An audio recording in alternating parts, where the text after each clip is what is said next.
नमस्कार साथियों, स्वागत है आपका हमारे YouTube चैनल में। आप छत्तीसगढ़ की किस जगह से हमारे समाचार सुन रहे हैं, कृपया कमेंट बॉक्स में लिखकर हमें जरूर बताएं।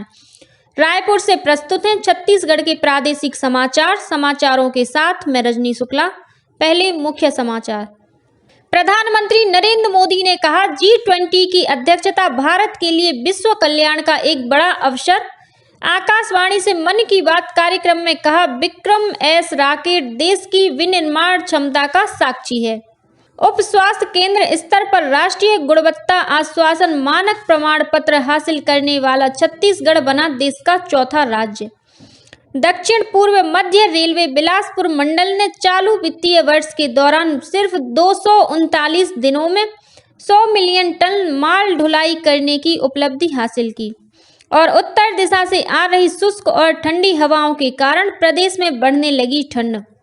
आगामी 24 घंटों के दौरान न्यूनतम तापमान में मामूली परिवर्तन की संभावना। अब समाचार विस्तार से।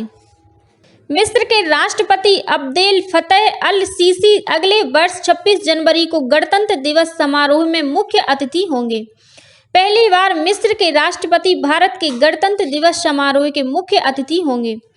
विदेश मंत्रालय ने कहा है कि भारत और मिस्र के बीच मैत्रीपूर्ण संबंध हैं।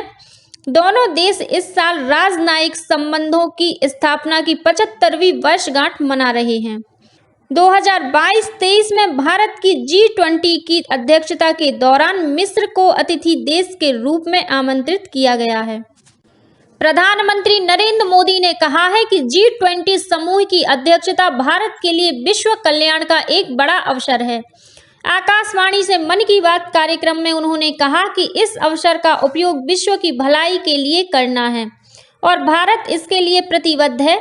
प्रधानमंत्री ने कहा कि G20 की विश्व जनसंख्या में 2/3, विश्व व्यापार में 3/4 और विश्व सकल घरेलू उत्पाद में 85% की भागीदारी है।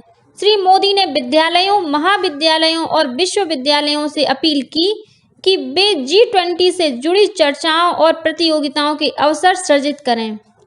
प्रधानमंत्री ने 18 नवंबर को एक ऐतिहासिक दिन बताया, जब निजी क्षेत्र के पहले रॉकेट विक्रम एस को अंतरिक्ष में भेजने में सफलता मिली। उन्होंने बताया कि भारत अंतरिक्ष के क्षेत्र में अपनी सफलता को पड़ोसी देशों के साथ भी साझा कर रहा है। भारत ने हाल ही में एक उपग्रह का प्रक्षेपण किया है, जिसे भूटान के साथ मिलकर विकसित किया है।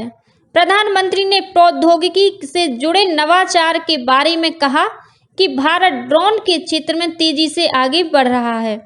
कुछ ही दिन पहले हिमाचल प्रदेश के किन्नौर जिले में ड्रोन की मदद से सेब की खेप लाई गई। केंद्र सरकार ने बजट 2023-24 के लिए लोगों के सुझाव और विचार आमंत्रित किए हैं।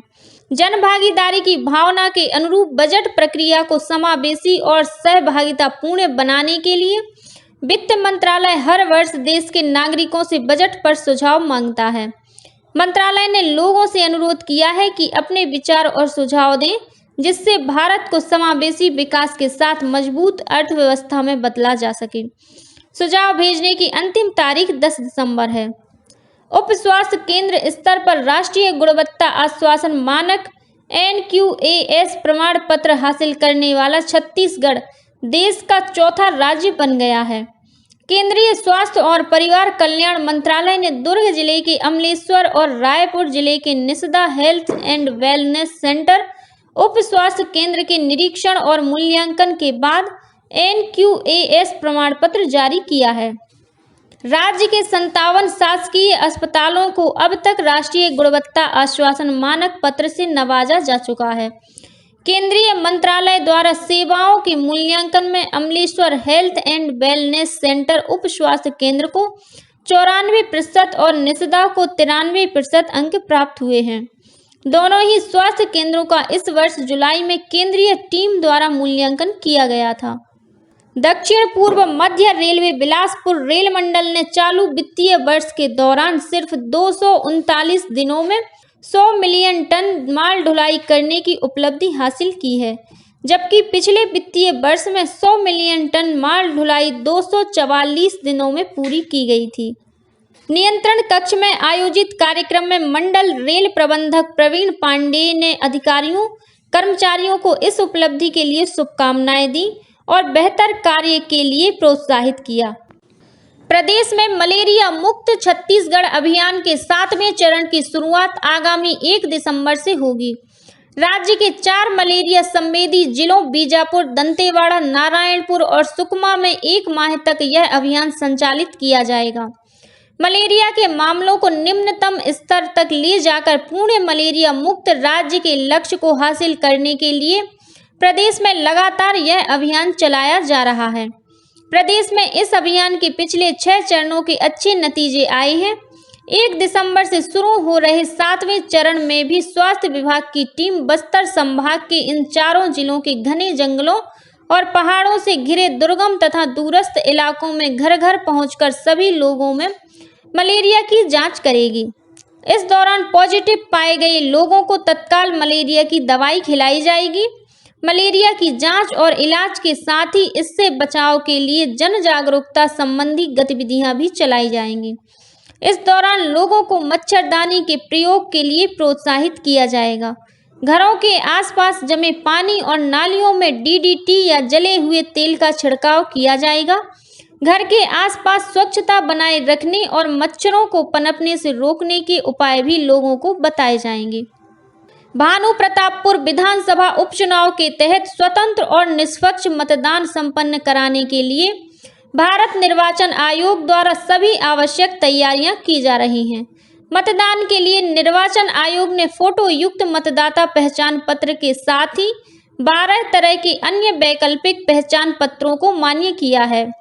वोट डालने के लिए मतदाता फोटो युक्त मतदाता पहचान पत्र नहीं होने पर वैकल्पिक पहचान पत्र दिखाकर अपने मताधिकार का प्रयोग कर सकते हैं।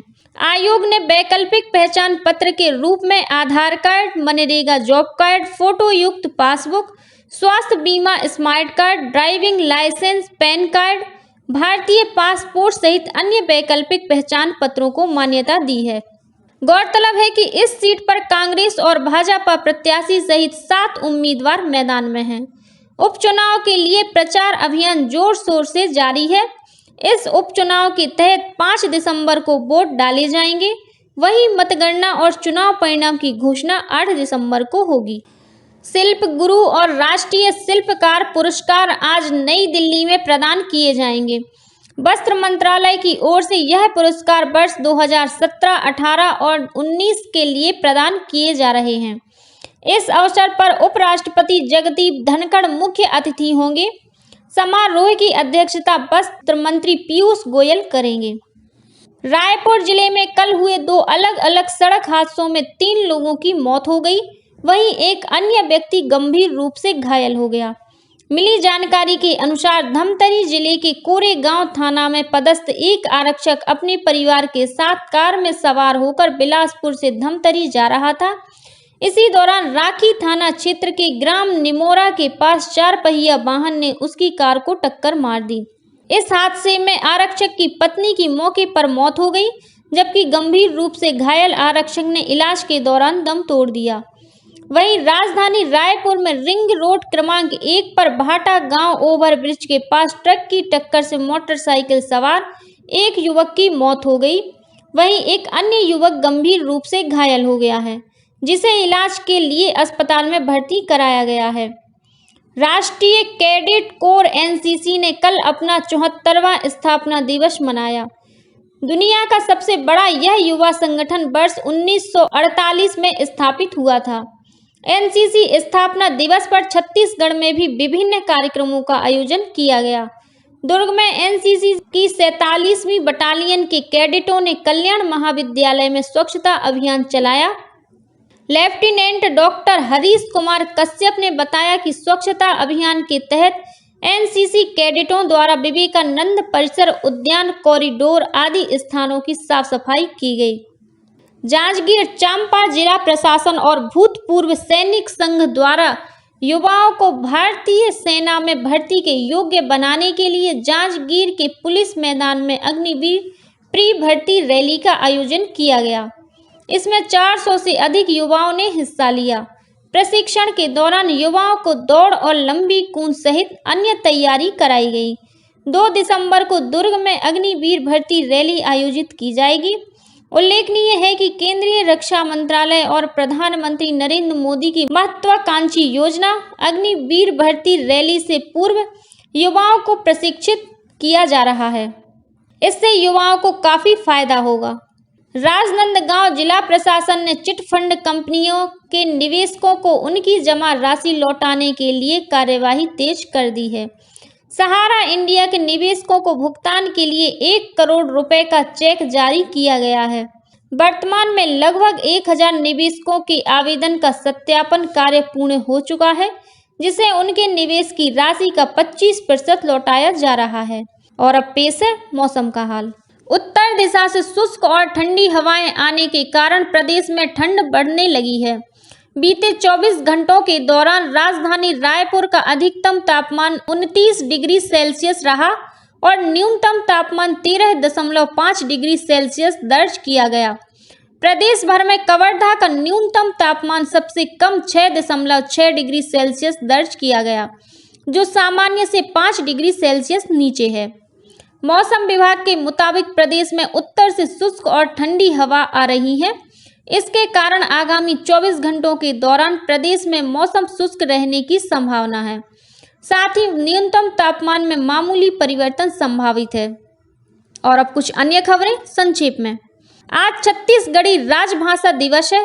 इस अवसर पर मुख्यमंत्री भूपेश बघेल ने प्रदेशवासियों को बधाई और शुभकामनाएं देते हुए कहा है कि छत्तीसगढ़ी भाषा हमर पुरखौती आए, एहर हमर अभिमान है।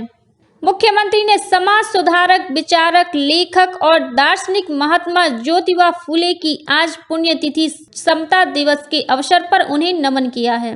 राजनांदगांव के शासकीय ठाकुर प्यारे लाल सिंह उच्चतर माध्यमिक विद्यालय में आज और कल जिला स्तरीय छत्तीसगढ़ीय ओलंपिक का आयोजन किया जाएगा। बालोद जेल से 2 विचाराधीन कैदी जेल की चारदीवारी फांदकर फरार हो गए हैं। सूचना के बाद पुलिस की टीम कैदियों की तलाश में जुट गई है। कोरिया जिले में प्रशासनिक टीम ने बैकुंठपुर तहसील अंतर्गत अलग अलग स्थानों से 2 बिचौलियों पर कार्रवाई करते हुए एक वाहन सहित 70 बोरा अवैध धान जब्त किया है। सूरजपुर जिले के घुई रेंज के पकनी बस्ती के पास एक दंतैल हाथी का शव बरामद किया गया है। वन विभाग की टीम मौके पर पहुंचकर जांच में जुट गई है। विशेष रोजगार कार्यालय रायपुर द्वारा 8वीं से 12वीं कक्षा उत्तीर्ण मूक बधिर और अस्थि बाधित दिव्यांग अभ्यर्थियों के लिए 29 नवंबर को पुराना पुलिस मुख्यालय परिसर में प्लेसमेंट कैंप का आयोजन किया जाएगा। और जिला रोजगार और स्वरोजगार मार्गदर्शन केंद्र रायपुर द्वारा भी 29 नवंबर को ही पुराना पुलिस मुख्यालय परिसर में प्लेसमेंट कैंप आयोजित किया जाएगा। इसी के साथ छत्तीसगढ़ के समाचारों को ये बुलेटिन समाप्त हुआ।